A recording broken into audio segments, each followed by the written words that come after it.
Okay, this is day 80, part 2. No Braverman and no Brown, no visuals on Brown yet, but we have electronic evidence he's alive. I just wanted to go back to talk about the kids again today and finish off on what we have as a pattern through this kind of CIA activity over the years has been the use of stingers and sarin gas and so forth, really and on innocent civilian populations, and then a lot of orphans being taken in kind of these rat lines. And I've shown that with the white helmets in Syria. I've also shown in previous shows here that NATO has had a program through this outpour of creating disturbances and so forth in Bosnia, Kosovo, and all the color revolutions throughout Europe, Ukraine, and all around the world, including this one here with the Muslim Brotherhood in Libya and Syria.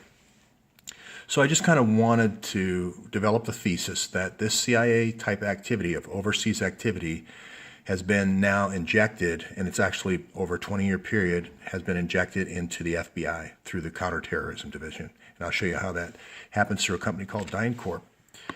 I know everybody's seen this slide several times, sorry about blocking the camera, but the key guy in this is going to be a guy named Pug Winokur. And he is one of the lead investors in DynCorp. He's also very good friends with Frank Giustra of the 1,000 Hidden Donors. And you're going to find that he is in charge of asset forfeiture, where is it? Asset forfeiture for 30 different federal agencies, including the Bureau of Prisons, DEA, etc. So what this whole operation is different entrapment schemes, sexual entrapment schemes for 30 different agencies. So as I've said before, there's a winner's list and a loser's list that's drawn up, and then all sorts of honeypot type operations are conducted to try to get people to forfeit their assets through convictions in sex, in these sex crime things. It serves a dual purpose when you use an underage child, because then you can also destroy an enemy and blackmail very important people like judges, police officers, and politicians.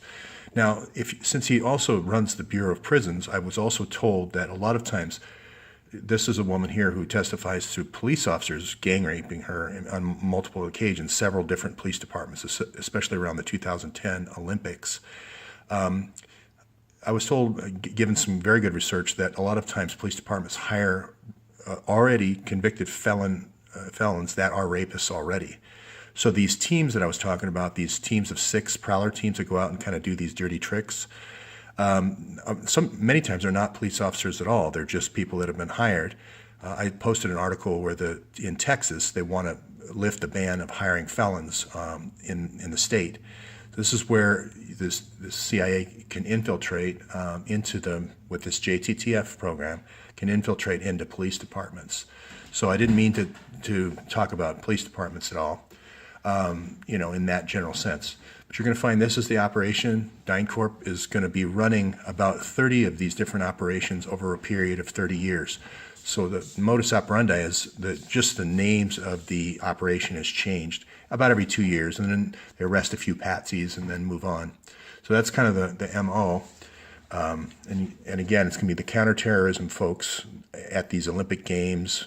You're going to find 1996 Atlanta Games. You're going to find 2010 Vancouver Games. Just go through every Olympics and match it up with DynCorp, and you're going to find human trafficking victims like this, is my prediction. And again, I'm not making here's a heavy DynCorp employee, Jeff Epstein, 11 years, and this woman spent researching his case. He's got 2 pending cases for sex trafficking.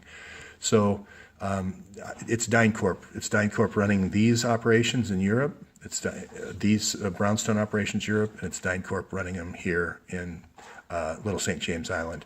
It's also going to be DynCorp running the operations down in Haiti.